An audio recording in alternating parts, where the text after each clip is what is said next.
Space is such a big part of installation that it almost becomes another material.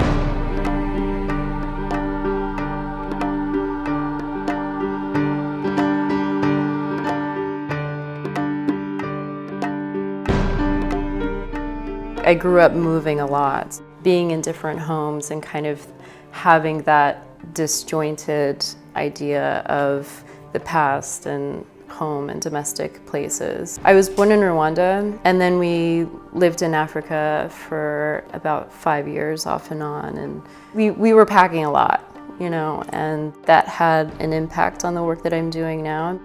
I use materials like drywall, furniture, slide projectors, and I create these domestic environments.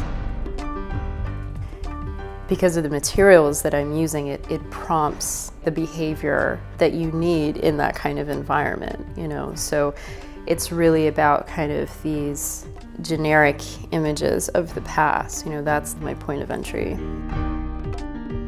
You feel like a certain part of your life has a certain color or a certain mood or a certain tone. I want to try to weave in those nebulous forms of memory into my work and to try to recreate a mood through these installations. It's counterintuitive to the way that people might think about memory, is that, you know, deep inside your brain there's this pristine memory that might get clouded over time, but it actually still exists. When in fact it's kind of the opposite, whereas the more you try to access it, the more it changes.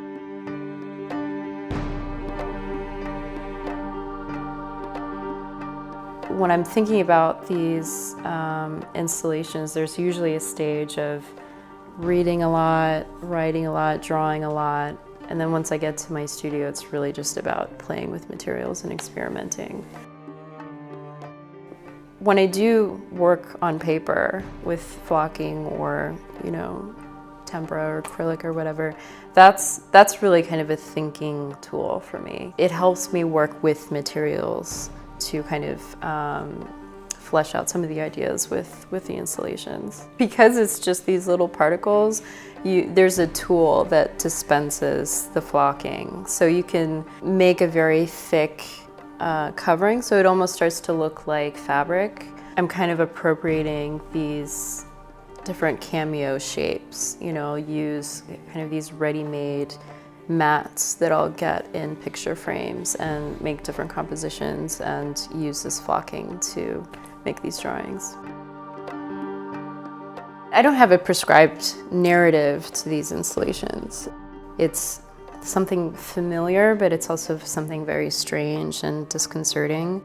I guess my hope is to kind of position the viewer in a way where they are questioning what this environment is, what the situation was, and from there kind of getting to a place where they can think about how does the past get recontextualized and retold.